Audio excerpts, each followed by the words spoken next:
Have you ever got up and then realized that you had to pee? Like you didn't think you had to pee until you got up? No. No? Well, I just had that happen to me.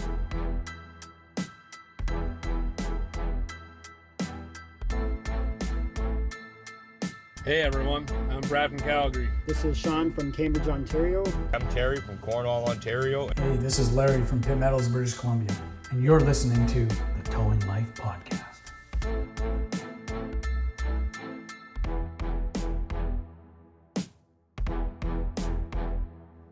Welcome to the Towing Life podcast, where the ditches are deep, the trucks are loaded, but the drivers are not. I am your host, TowManG, and as usual, I am joined by my co-host, friend, and former co-worker, the man with very strong opinions, Mr. PlainGuy. What is going on, G? What is going on? Oh, I think that we should really change the intro, but I'm not sure what we're going to change it to. It took you 133 episodes to memorize this one. I'm not saying you can't teach an old dog new tricks. I'm just saying you're probably going to die recording this one.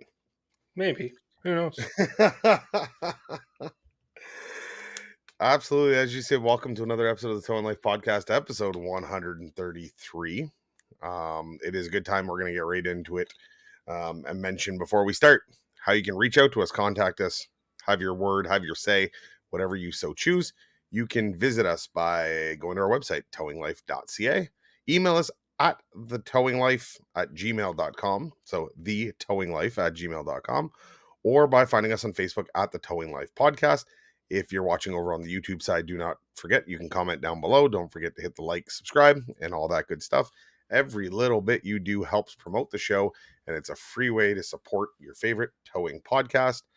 If you want to leave us a comment, if you think that we should change the intro, as G just, so kindly mentioned off the top of his head, if you have a better idea for the intro, hit it down below in the YouTube comments. Send us an email at thetowinglife@gmail.com and have your voice heard. And who knows, maybe we'll try a couple new ones for a couple episodes to see how they feel.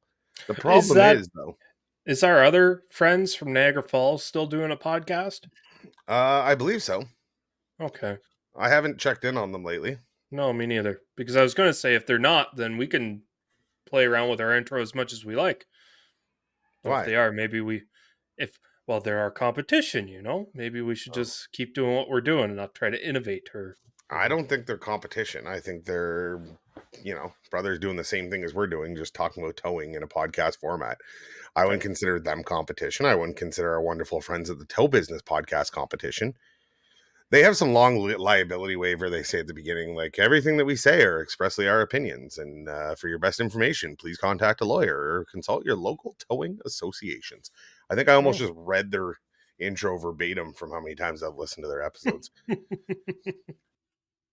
Ditto here. Yeah. You've listened to the entire series, I'm sure. Yeah. I mean, like that disclaimer. Ditto for us. Oh, yeah.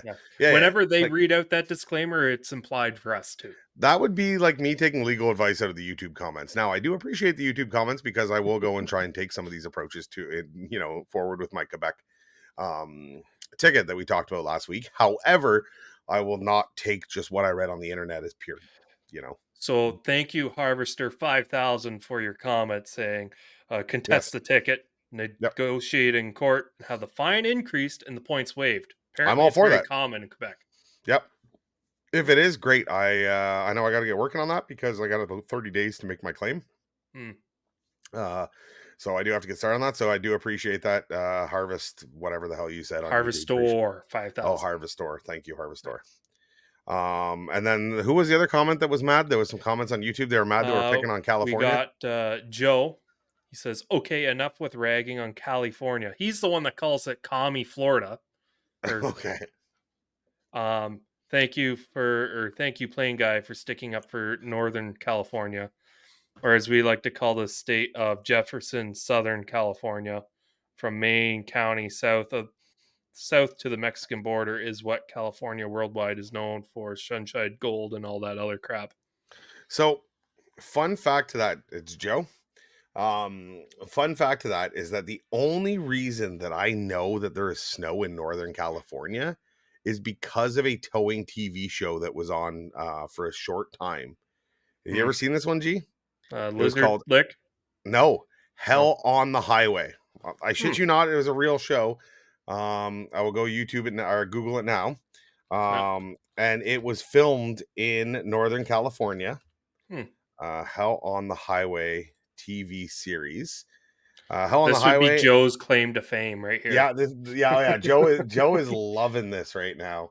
Hell on the Highway. At the peak of the I-80 storm-driven Donner Pass, a band of tough operators rescue stranded and wrecked motorists who lose their way. Where's the rest of it? No, that was it. It got canceled after synopsis. After the synopsis. It was one season, it looks like. About 8 episodes is what I'm seeing on IMDb. Somehow filmed over 2 years. Oh. Yeah. Well, probably over the course of the winter. It was actually, you know what? It was a good little series. I rather enjoyed it. Like, can I watch it? Like, I don't even know where I would find this. But that is one thing Canada has on the United States. Our towing shows stick around for a lot longer. You know what? These guys, I still remember this one guy on the show had a twin line wrecker, right? Like a 550 twin line, whatever it was. And he goes, man, it's going to be a pretty big pull. And he was pulling a vehicle sideways. So it was, pretty high resistance.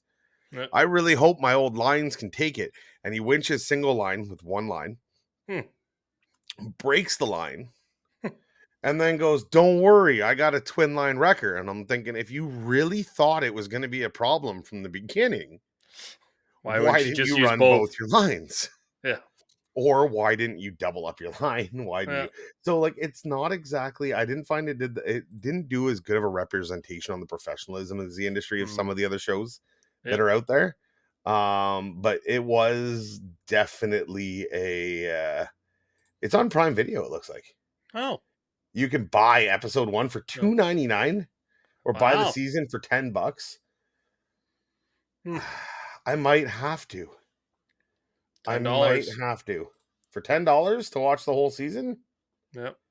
I might have to. So yes, anyways, Hell on the Highway, that is the only reason Donner Pass is that I knew that there was snow in Northern California. So it focused a lot more on light duty towing. Yep. And then there was a company that was contracted with AAA that absolutely just lost the contract mid-season on this thing. And they're taking spray paint and just spraying over, which I think it was stickers. I don't know why. On it was some pretty raggedy backwood stuff. Wow. But it was cool. It was definitely there was some spots where it went, oh yeah, this is real, car. I wonder if Joe works for that company. Joe's probably sitting there going, who you calling a raggedy ass backwoods tower? Sorry, Joe. If you are Joe, because there's only 10 tow operators in Northern California and 5 of them were on the show. It's very possible the odds are high. I apologize, Joe, if that's you. And we also had Derek comment on the last video saying stupid drivers are everywhere, but with the volume of weekend idiots and on Ontario roads, it's getting ridiculously dangerous on some highways. They put in a new highway here, so a lot more people are choosing to do one of the shorter routes, the small Highway 7. It's a 2-lane windy road. It's not like an interstate by any means. He's saying that he drives a flat deck out that way twice in the last 2 weeks between Perth and Madoc. I've had to take immediate evasive action onto the shoulder to avoid head-on collisions with oncoming vehicles passing transport trucks. This is not the best time to be trusting road shoulders for stability. I agree. And it's time for a better dash cam. Yeah, you know what? I really gotta get a dash cam in my trucks. It's not one thing we never put into our trucks. And I don't mean for the liability on the insurance and to make sure that we're not at fault, or that we can prove we're not at fault. Just for the sheer entertainment value. I worked for a trucking company that had dash cams mounted in the trucks. And I remember it was great because I'd get onto the system. It was all built into their e-logs, to their truck tracking. It was all the same system. Yeah. And I would just filter events and look for harsh braking or harsh cornering, because it would take 30-second videos from that and upload it. And so I used to just go watch it and be harsh braking. I'd be oh, cool. And you watch a guy all of a sudden, not obviously paying attention, almost rear end somebody. or Lock somebody 'em get up. cut off in a big swerve. And I'm like, one of these days, I'm just going to get to see an absolute gem of a wreck on here. Makes your So, lunch breaks a little bit more enjoyable. yeah, 100%. It's the same reason that I think scanners are great for entertainment purposes and Mhm. less for the vulture side of towing. As I turn my in office one down to make sure it doesn't go off.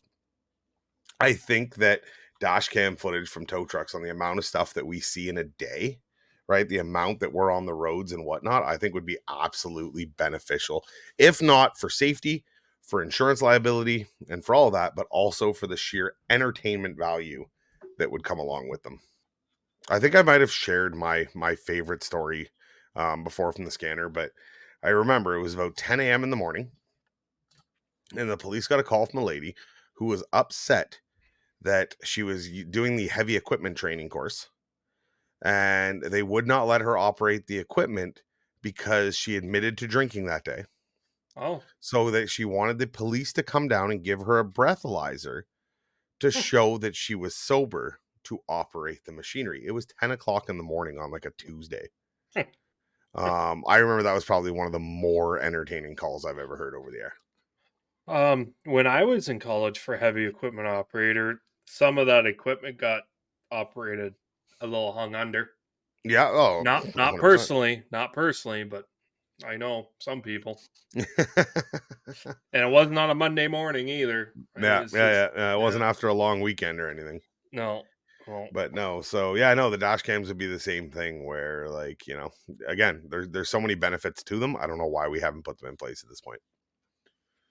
yeah, you can link them right with your GPS tracking too. Yeah, they can all be done all through the same system. Mhm. So I want to ask you a question. We're gonna go to the interwebs Oh. where I seen a question come up on a group and I got a good kick out of it, and I wanted to kind of get your input on it. The question was put up by a Split Second Towing in Illinois. It says Hmm. the towing industry was fine until fill in the blank. In your opinion, G, the towing industry was fine until what? I don't think I'm qualified to answer this question Okay. because I've been in the towing industry for 7-ish years.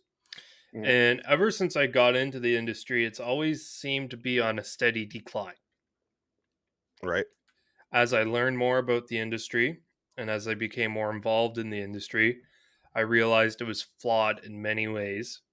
Mhm. And the stories that I've heard from the old guys in the industry have always talked about how you could just get away with so much stuff back in the day. It was just like the Wild West of towing back then, where the only limits put upon you was pretty much your own limits.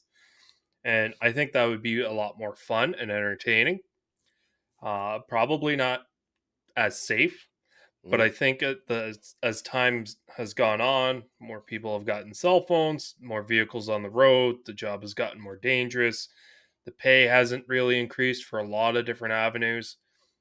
So I honestly think if you were to ask someone in their 60s that have been towing all their life or their 70s, they would say probably back in the 70s, 80s, early 90s, maybe would be when the golden age of towing was.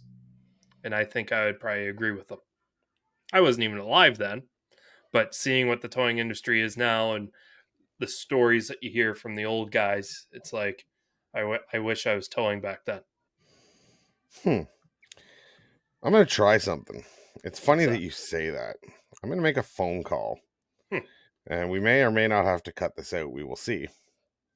Because I want to call one of the old guys in the industry and ask them the same question. If he answers, it's kind of late. He might be in bed. If he doesn't, well, I'll just give my answer. Hello? Davey, how are you, buddy? Oh, I'm okay, Sean. How are you making out, buddy? Not too bad. I got a question for you. So I'm recording with Gavin as we speak. Unfortunately, you can't hear him. No, that's fine. But we're recording the podcast, and one of the questions that got asked, and I wanted your opinion on someone who's been around for so long in the industry. How many years have you been? 41. How many? 41. 41 years in the industry. Jesus. Yeah. Let me ask you. The question is the towing industry was fine until blank. Now, I've only been at it 10 years, just over 10 years. Gavin's like, 7, 8, whatever we figured out. But we don't think we can answer that truthfully. But we figured somebody who's been around 41 years would have a better idea on when the towing industry kind of went upside down. I'm really putting you on the spot here. Yeah, you're really making me think. You really are. Oh, jeez. Huh. Like, I really can't pick one spot. I think a lot of it started when chasers became more and more prevalent. You know what I mean? They're just. Is that like early 2000s? I really don't know for sure, though. That's like what, early 2000s that chasing really became prevalent? No, I think it was before that. I think it was back in the 90s or the 80s even. Really, eh? Yeah. So like when the first available came? When did the first available launch? That would have been around that time. That was OPP started with that. And that I think would have been back in the 90s. Okay, so it started. That's my take on it, anyway. Yeah. No, that's fair. I just wanted, like I said, for somebody who's been in it 10 years, I can't go back and say when the introduction of technology or whatever because I wasn't around for that kind of stuff. Yeah, no, I get that. The towing industry used to be a very honest industry, right? Like it was garages, local repair shops and all that doing it as a courtesy. Tom, Dick, and Harry had a truck. Yeah. It was done as a courtesy. It wasn't as it was a sublet of the business of the repair garage is not a sole business of just profiting from towing. Right, exactly. Okay. Yeah. I just wanted your view on it. I'm not going to keep you long, but I wanted your view on it. We're going to go on farther on that one. Okay. All right, love you, buddy. Miss you. Thanks, Dave. Okay, bye. So, from somebody who's been in the industry 41 years, which is insane. Yeah. Good for him. To say when chasing really became prevalent. Mm-hmm. And I think a lot of it, I would say when profit in the industry became prevalent. Yeah, right? I think when people started opening up towing companies, not, hey, I own a garage, I've got a couple of mechanics, hey, my customer broke down, I'll send out my truck to pick up your car and bring it to me. Exactly. Towing was done more as a courtesy than as a profit center. It wasn't always an industry.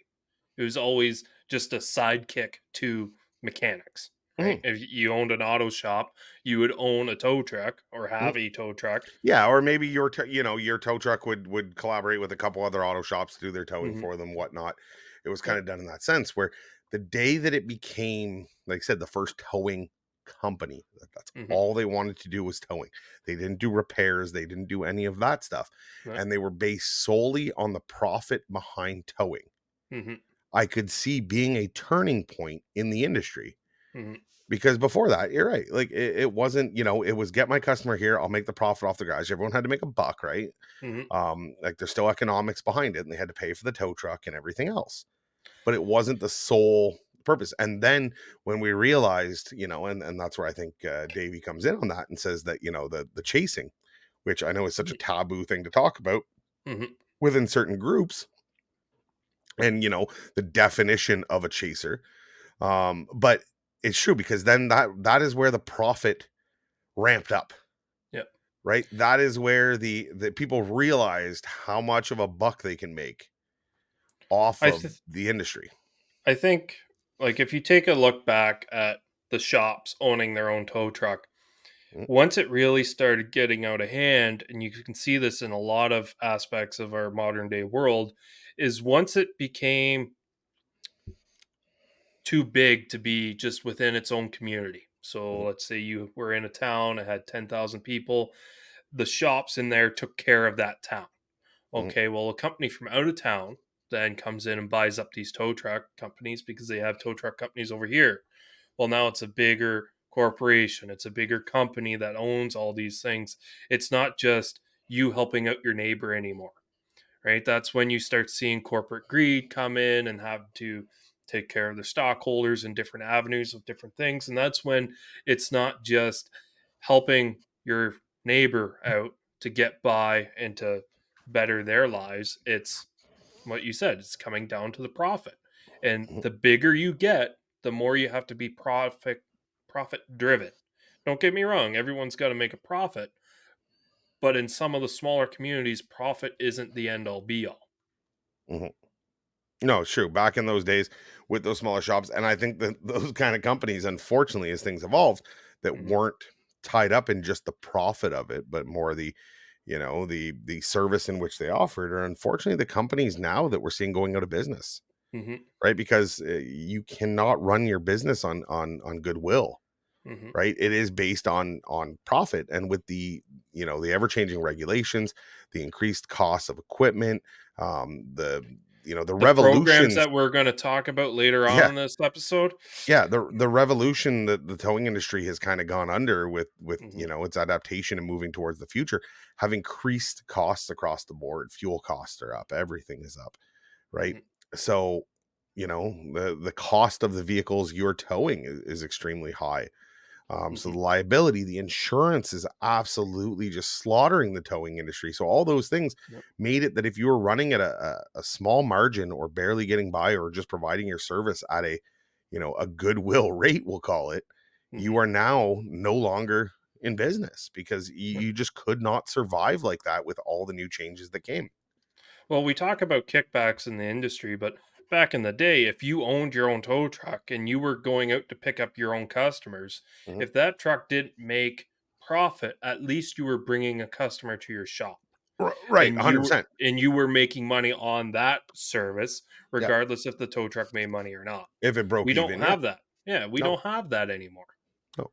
No, and it's amazing still the mentality behind people that are so afraid to want to make money. There's a lot of people that are afraid to want to make money, and afraid of Mhm. of seeming like they're gouging or overcharging, Yep. whatever it may be, and how blind the public is still to the cost of our industry. Right? I Mhm. was talking to somebody just recently. I was gone away on a ski trip, and he was telling me a story about on how he had explained something to his wife, where his wife one day was stuck in a ditch, and not in my coverage area or whatever. They couldn't call me, Mhm. well out of the way. And she was stuck in the ditch, and there was another car in the ditch. Mhm. So a tow truck came, because it was originally called out to the first call in the ditch, Mhm. and came and pulled them out. While Yep. he was there, he checked with them and said, "Hey, are you okay? Do you need, have you called somebody?" He did, Mhm. did the right thing. Yep. And she said, "No, I haven't called anybody." And he said, "Well, I can pull you out, and it will be $40." What? Yeah. He probably just got full retail on that other one. I'm not saying I haven't done that Yeah. in the past. I still would have been more than $40, but Yeah. right, I would definitely give the second car a deal on that one. Mhm. Especially if he's doing something sly, like it's through Roadside with the first one and he hasn't moved far enough. Yeah. He could just bill for extra time for pulling out the first car, and he pulls out a second car and pockets $40 cash. Hey, maybe. Yeah. But anyways, she was upset at the price. What? She goes, "I could not believe he would charge me $40." This is the story the husband's telling me. And he's like, "Are Oh you god. kidding me? Do you like, first of all, it's $40. Yeah. That is the cheap. I'm like, if I would have been there, like, I'm like 75, 80.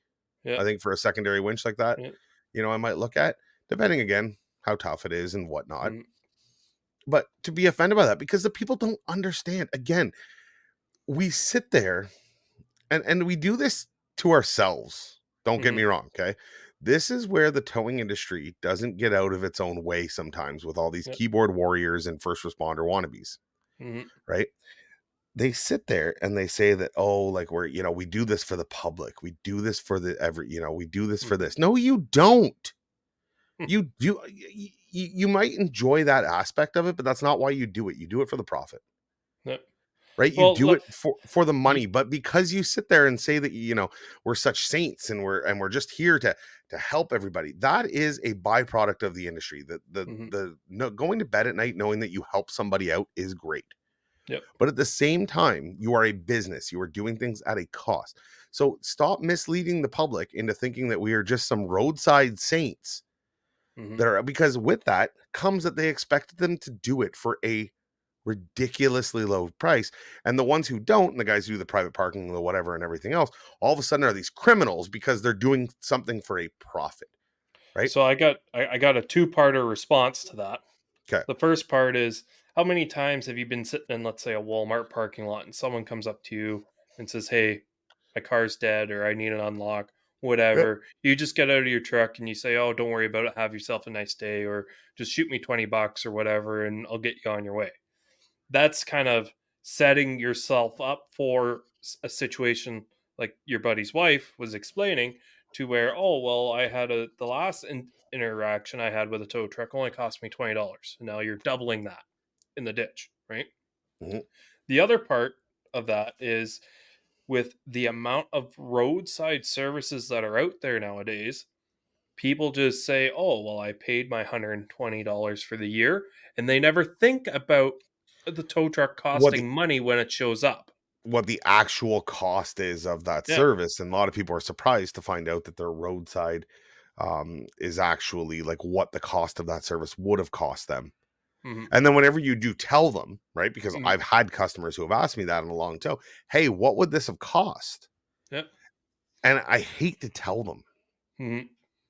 The reason I hate to tell them is because it is encouragement for them to continue buying their roadside, Yep. right? Because the roadside, like my rates, and I've seen that where people have posted it. I think, one of the comments on this was when roadsides came in. And like hey, I voiced it very well. I'm not a huge fan of roadsides. Mhm. But I've also said that I'm not a huge fan of doing roadside rates for dirt cheap. You can do roadsides Yep. as a filler and for backhauls and everything else, and whatever you plan on doing. There is a way to make roadsides profitable, Mhm. right? But just saying I don't do roadsides, not exactly the way to do that. It's But supply and demand. If you were working in a city that already has 5 different companies doing roadside calls, mhm, you're not gonna make money doing roadside calls in that city. no, If you live in a town that no one does roadside in, you can actually make okay money doing mhm, roadsides if the yeah, call volume's there. yeah, and Because you don't guess have what? to, There's no one supplying that service. yeah, If you can, there you go. and You've and cornered you the will market. go a little bit below your retail. I'm not saying that it's Mhm. going to be right at your retail price, but it's not. There's ways to make money off of the roadside. Mhm. So yes, no, it is true. Going back to the story is that I'm afraid to tell these people when it's like a $400, $500 what it would have cost bill, Mhm. because it's encouragement for them to continue getting the roadsides. But I think it's a great point that you make when you say that people don't realize the cost associated with the service whenever they've used a roadside company for so long, because like I said, they pay their 100, whatever it is a year, Mhm. and just go, hey, it's covered. So like, I don't think that that tow might cost $100, Yeah. that tire change or winch service might cost They're giving $100, me like 4, 5, 6, however many services you get in a year. They're based like, on it. "Oh, Yeah. well, if I use all 4 of these, that means the average service is only like 25, $30, Mhm. right?" And then you got roadside companies going out and saying in videos that they post on social media that don't trust anybody but the roadside tow trucks. Yeah. So then whenever you come to a customer with $125 invoice that might be very reasonable depending on the services, right? Even a Mhm. $300, $400 invoice Yeah. can be a very reasonable charge. The Mhm. customer is going to be flabbergasted by this. They are going to be turned off of the towing industry. Mhm. And some of those are no fault of our own, Yeah. right? Like you will literally turn somebody to a roadside by simply being a proper bill. Yeah. Like, because consumers are stupid. And that is why I love dealing, right? On the same ski trip, this other gentleman that I was with owns a business. Mhm. And we went and did some work for them where we lowered coolers out of a transport truck to ground level, and then or lowered brought them onto our truck, brought them around to the front of the store, all this Mhm. kind of stuff. I charge them my retail rate. Yep. It was an hourly type of job, and the only thing I added was minimum hours if it was done after 8 o'clock at night. Yep. So if I got to call somebody in to do it, there's going to be a minimum and blah, blah, blah. So it was normally Mhm. about an hour's work.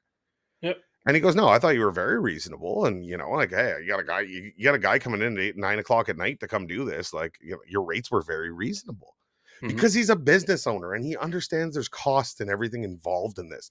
The Mhm. general public will sit there and go order, $1,000 a week on Uber Eats, Mhm. right? But when they need that inconvenience happens to them because they want to order Uber Eats because Uber Eats is delicious. By the way, I'm a skip guy.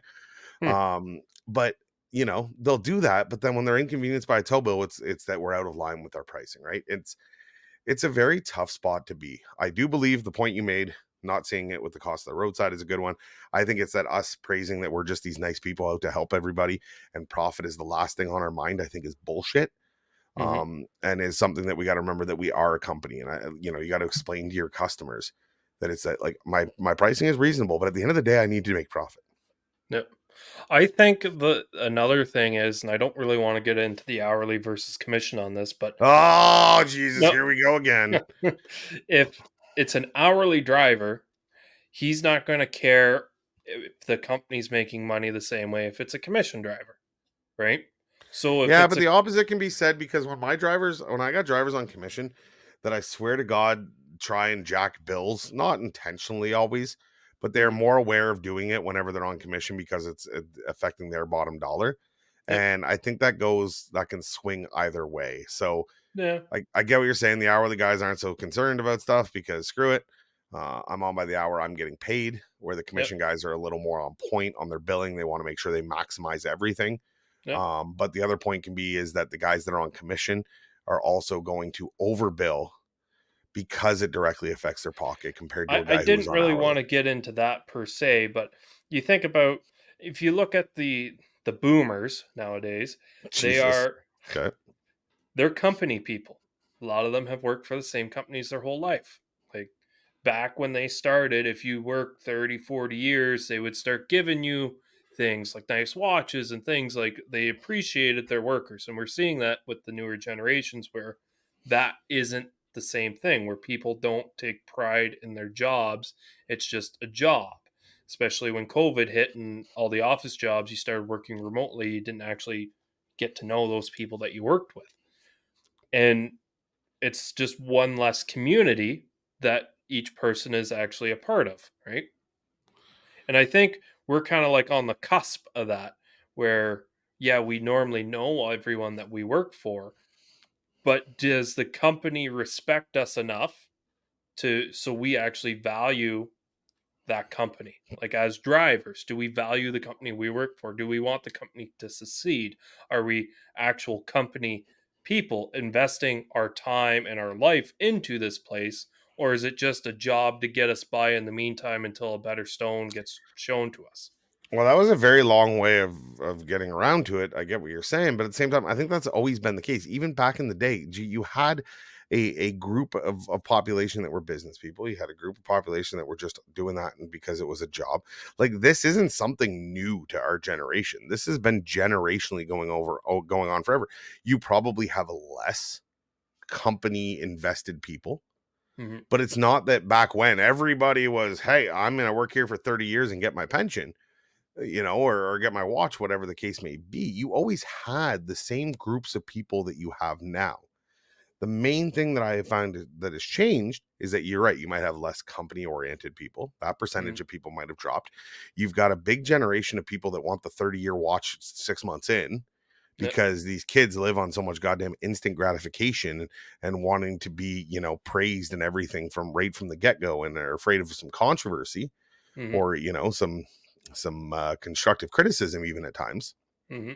But to say that there's like a new breed of people, no, it's all the same people. Just the percentages of those groups I think have shifted around, Mm.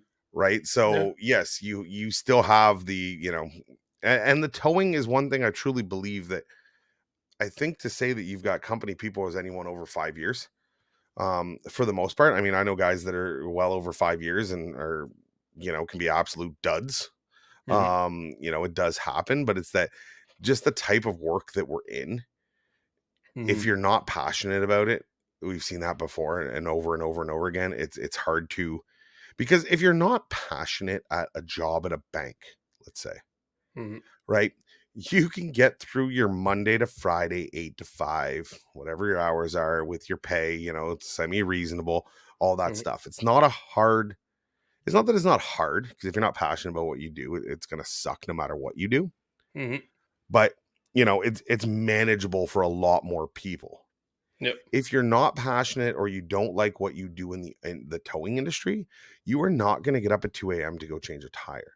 You are not going to want to stand outside in the freezing, or the pouring rain or the freezing cold to do this service call. You are Yep. not going to do that stuff. The turn down, or turn off of the industry is well worth more than, you need a higher passion to be able to withstand that. Mm-hmm. So I think the fact that you see, if you get a longer term employee, 1, 2, 3, 4, 5, as you get into those year ranges, I think you are more likely to have success and they're more likely to be company oriented, because if not, they just wouldn't put up with it. Yep. Right. And sometimes it's failures on different levels. You could have a very company oriented person, but it's been taken advantage of the wrong way for 3-4 years. Right. And that's not exclusive to our industry. That's across all industries. But again, people are willing to put, I think the towing industry, for people that work in it, they are willing to put up with less than they would at, let's say, a Monday to Friday, 8 to 5 job with a steady pension at the end or something coming at the end of it, because you're not getting that here.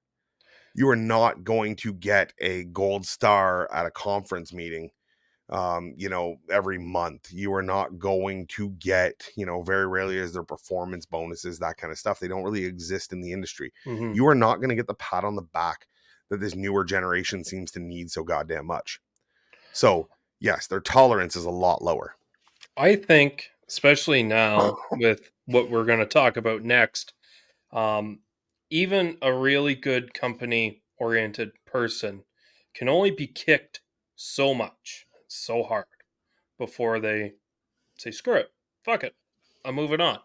Yeah. And I think one of the reasons, or a good way to kick a good company guy, is to make sure that they don't feel appreciated, or that their job could be done for half or a quarter of the price of what they're actually charging. And it makes them feel like, why are they doing this? Because you value your time more than $15 or $20. Like, it's, I don't know. They're Tell me you've been hurt by somebody in the industry without telling me you've been hurt by somebody in the industry. That is show pretty me much what that was. That was show almost me a on this goddamn cry doll. for help. That was Show me on almost a this cry. doll where Yeah, the that was industry almost hurt you. TowManG. Like, that was a cry for help. Eh, That I was wouldn't say way it's a too cry for personal. help. No, I'm just saying, like, with we're going to talk about Allstate. No, we're not. No, I'm not done with this. You're not getting away from this one. It's a great conversation that the people want to hear. Okay. You need to be appreciated. I get that. Mm-hmm. We're in a softer industry than we've ever been in. We've got a softer workforce than ever. Mm-hmm. But you don't need to be like, I am the worst at giving pats on the back. Mm-hmm. Pay me. Show me with money. Yep. But that comes at a cost. You want money, I'll give you money. But you're going to prove it before you get money. Mm-hmm. Not, well, I'm worth this. You ain't worth dick. Go out there for 3 months. Show me what you're worth. I'll pay you a little bit more. Then keep it up. Mm-hmm. I can't pay you for a year's worth of work on what you can do in 3 months, and then you burn out for the next 3. Right? I think you don't need such a good, you know what? Thank you for coming into work today. I really appreciate the fact that you got up and did your job today. Fuck off with that stuff. Well, no, I'm just saying, and I didn't really want to try to argue this point, but I do agree that the generations that we do have coming in are getting softer. But the problem is, especially with a lot of companies that haven't necessarily negotiated good paying rates on like roadside calls, you start realizing that, hey, I am working for less than minimum wage for the amount of hours that I put into this job. And it's a bad thing to start to realize, When right? you're a I'm sure. commission driver, you're right. Yeah, exactly. I'm sure anyone who's on commission has tried to break out how much they've worked into an hourly figure. I And did that. sometimes, I was always making really good money yep. because I was But a goddamn realist and only applied it to the time I was working. yeah, So many guys are like, oh, I was on call for 12 hours today and I made $200. Therefore, I made, insert math here. yeah, Okay. In that 12 hours, what did you do? Well, I did 3 2-hour tows. Okay. So you made $200 in 6 hours yeah. worth of work. Mm-hmm. Yeah, but I was on call for 12. Okay. But how many of those hours did you spend working? And how many hours did you spend twiddling your thumbs, eating McDonald's, playing on your phone? 6. Okay, so you worked 6 of the 12 hours. You made this much an hour. Yeah. But there was mathematicians, no offense, like yourself, because we had this fight when we worked together, because I do remember this, and it's like, Yeah. oh, I was on call for 24 hours and I only made this. Okay, how much did you work? Wow, I played video games for 4 hours. And then I went to Tim Hortons and I sat there waiting for a call for 6 hours. Yeah. And I'm like, okay, so you worked half of that. How much did you make? And you do the math and you go, that's a good hourly rate. Yep. The problem is it's all in the math. And But maybe mine that's was a the other positive way thing. to look at it. That's the other thing where a lot of people just aren't used to the on-call way of life. If you've come in and you've worked at, let's say, McDonald's, you Yep. go in for your 8-hour shift, you work like a dog while you're on your 8-hour shift, you've worked 8 hours, you got paid for the time that you're there, Yes. right? You Yes. go and you switch to a towing company. Okay, well, you got to be on call tonight. Okay, well, what can I do while I'm on call? Well, not much. You got to be close to your truck and ready to go at any time. What do you Okay. mean not much? Well, you can stay at home, do a load of laundry, but you're expected to leave within 5 minutes of getting a call. Yeah, 10, 15, depending on what Yeah, your yeah, coverage are. Okay, so you can go home, you can play video games, which is what most of these kids are doing.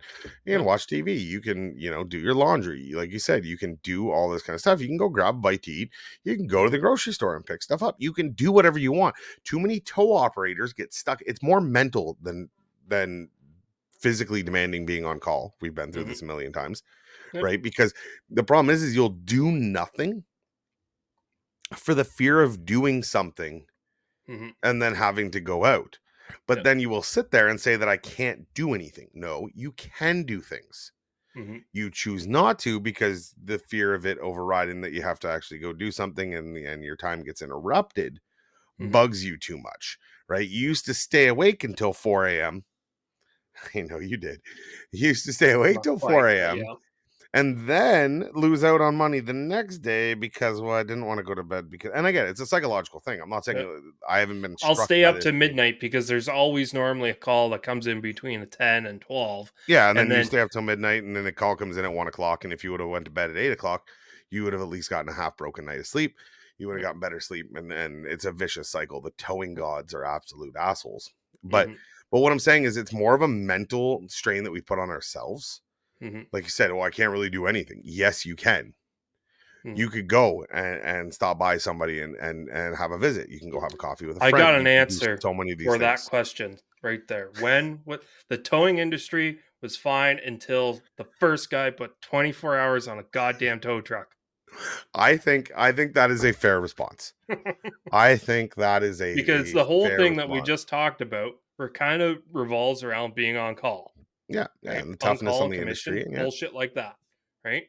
If yeah. you showed up and did a shift work for an hourly wage, Mhm. we wouldn't be having these issues, really. No, I think you'd still have a little bit, but I don't think they would be as predominant. I think you are Hmm. correct on that.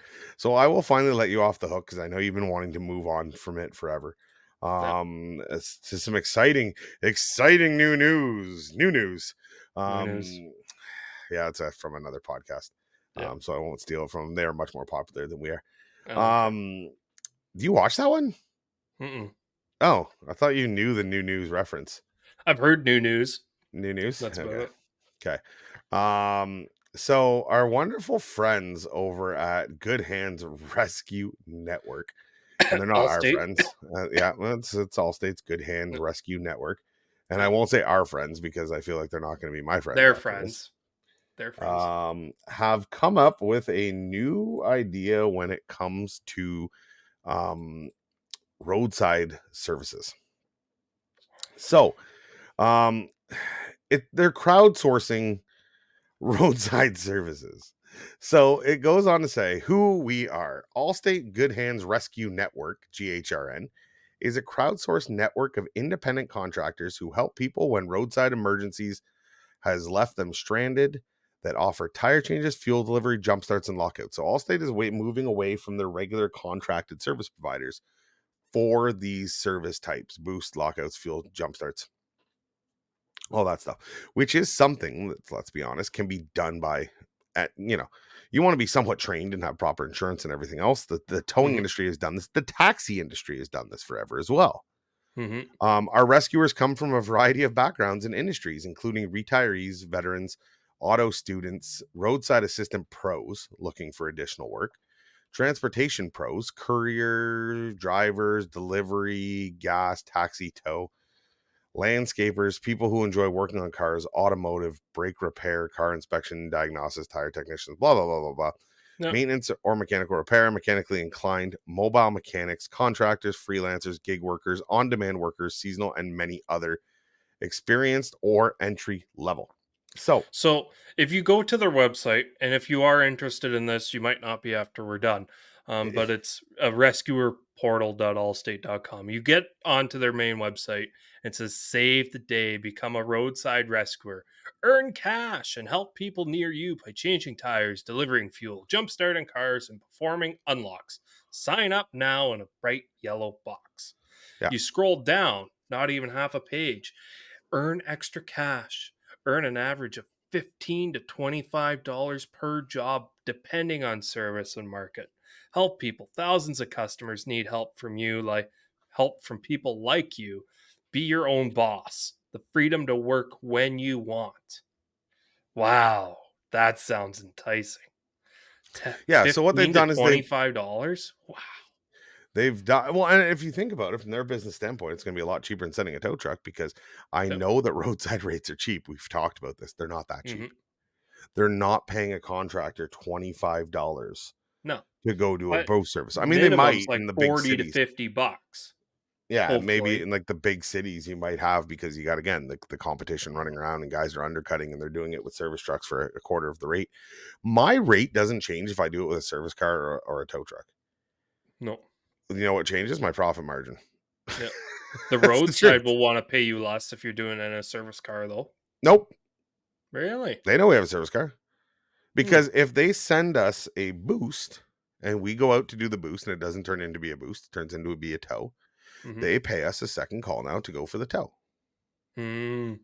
Right. And they, the odd time they've tried before to get smart, and they did a little bit of boost possible tow, little stretches of that, thinking they were being smart. But no, for the most part, they will, like I said, they will always, not for the most part, they will always pay us a second service. So no, it's not cheaper because we're using a service vehicle. It's that we're being, our profit margin is higher because of it. So yeah, what they're doing is they're pretty much going, hey, you, Joe, you got a car? Cool. You have experience in one of these 7 million boxes. I'm sure you do. Might not directly relate to what you're going to be doing. Could you imagine having random people going out and doing tire changes? So I am on the frequently asked questions page. I couldn't get that open. Under the equipment, it says, do I need my own equipment? And it says, equipment is offered to all rescuers. However, we will pay you a higher rate for each service if you can supply your own equipment. Do I have to return the equipment if I leave the program? Allstate reserves the right to take back the equipment if you leave the program. This is pretty reasonable. Yeah, where's the other one that I wanted to bring up? What are the insurance requirements?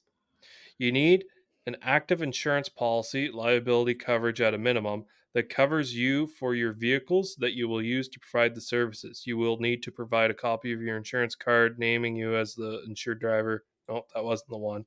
Obviously, you need insurance. Car insurance, yeah. Where else is... will I be kicked out? How far? How long? Hours of operations? I have some friends. Where is the one that I wanted to pull up?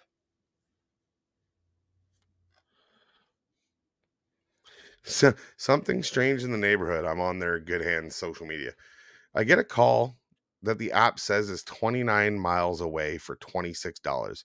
Okay, that's slightly beyond my $1 per mile, but I accept the call. $1 per mile. Plug the location in the GPS, and it's 45 miles away. Call dispatch and request additional pay for the extra miles. Dispatch says no. Go on the chat feature and ask for additional pay for the extra miles. Dispatch says okay, and we'll add $27 for the extra miles. So you're now at 40, 53. $53 to go 45 miles. Of course, I will not be able to verify that until the next week. Then get another call. The app says 45 miles for $28. Because of my last call experience, I accept. Because, I mean, they made the exception once. Call dispatch and say they will give $22 extra for the additional miles. So a $53 call, a $50 call, both covering 45 miles, meets my $1 per mile standard. Like, But you're not getting paid for the service. You're just getting paid for the mileage at yeah, that rate. literally just getting paid for the mileage. Yeah. Is there surge pricing for jobs further away or during rush hour? Good hands may increase rates during certain events, i.e., holidays, or during periods of high demand. I don't think they're going out of their way to increase the Surge pricing? rates. Yeah, Yeah. 100% they're going to have surge pricing. Hell, Wendy's is bringing out surge pricing. You don't think that the roadsides? Does Allstate pay for the gas I use in my personal car to perform these services? The cost of personal gas is included in the rate received for each job. I can't find the one that I really wanted to talk about, but it was everything that you go over. Oh, I think it was in the actual sign up thing itself. Um, Reliable billing. So if you click the sign up, it says that you need a valid driver's license, personal car insurance, insurance from any company is eligible. Commercial insurance is not needed for this earning opportunity. They reference it as an earning opportunity a lot. You need to have your own car or regular access to one. We do not have requirements for how new the car must be, so any car that gets you around town will do. A tow truck is not needed for this earning opportunity. The ability to pass ongoing background checks. They will pay the fee to run your background check. Ability to pass a drug screening. If you test positive for marijuana, you aren't eligible. And you need an Android or an Apple phone because it runs the app Like, that they have. I'm going through reading just these rates that they are charging for services, and it is unreal. Mm-hmm. Like, it is just absolutely, again, this one guy keeps talking about is $1 per mile. And Yeah. like I'm assuming that includes the actual service rate is all I can see, because there's like a base, right? Like I'm seeing one where a tire change was declined, Mm.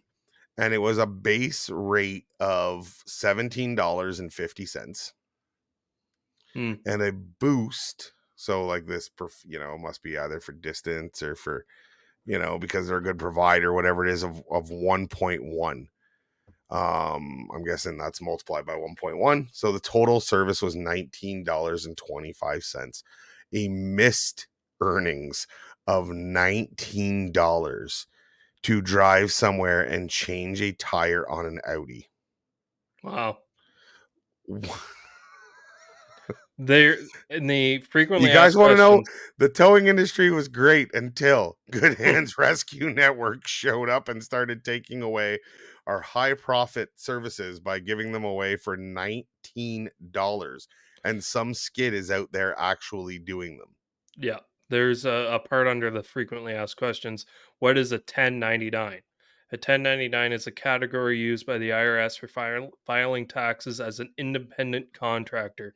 As an independent contractor, you will need to file taxes on any income made through the GHRN program. Obviously, you got to pay taxes, but what they don't really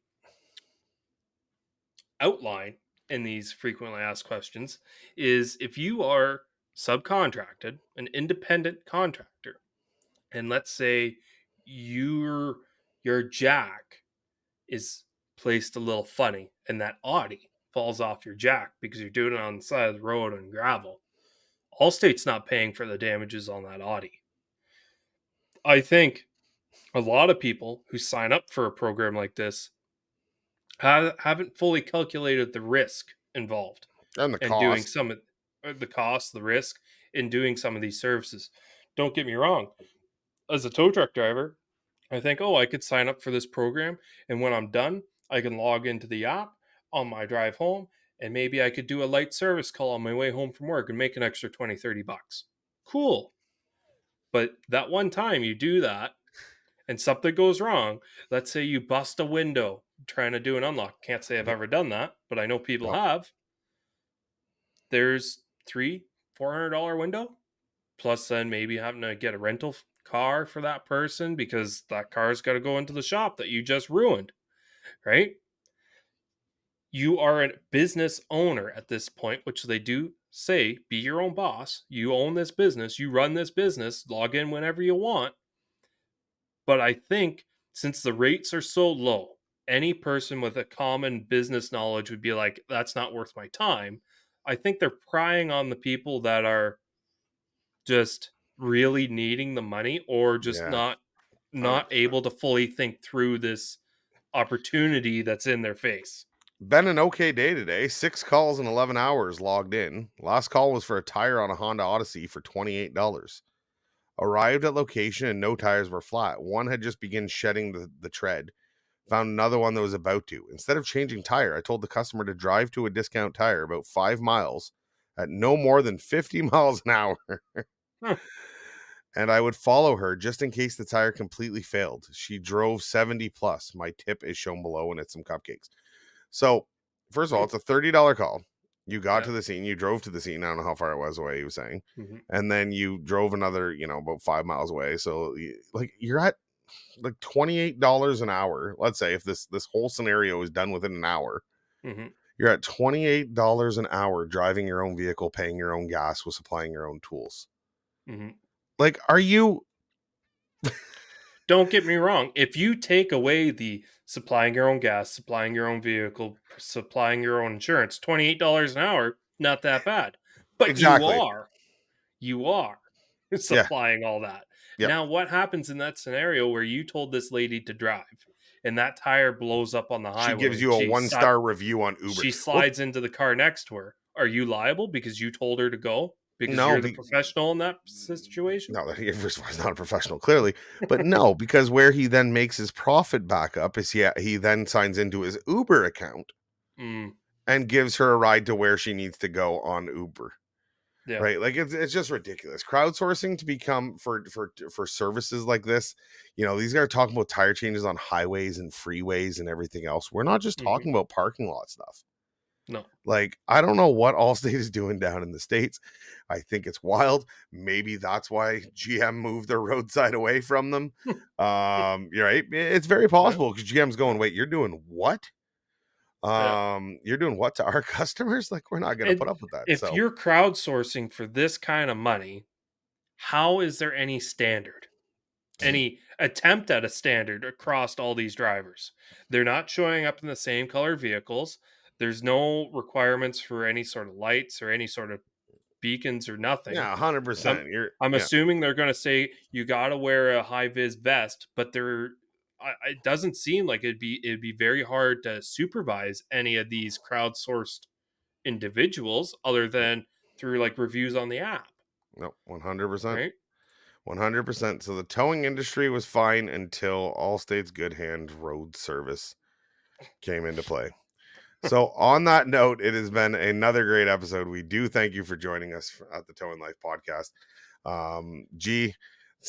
Put your comments down below if you've ran into these good hands, whatever you want to call these guys. If they've shown up to a tow show near you and tried to tell you a thing or two, let us know in the comments below. I wonder if we've seen any of the tow shows we were at. Baltimore might have had a whole ton of them. Maybe. So yeah, on behalf of myself and my wonderful co-host, Mr. TowManG, remember, keep the tows reasonable and your prices high. Take care. Toodles.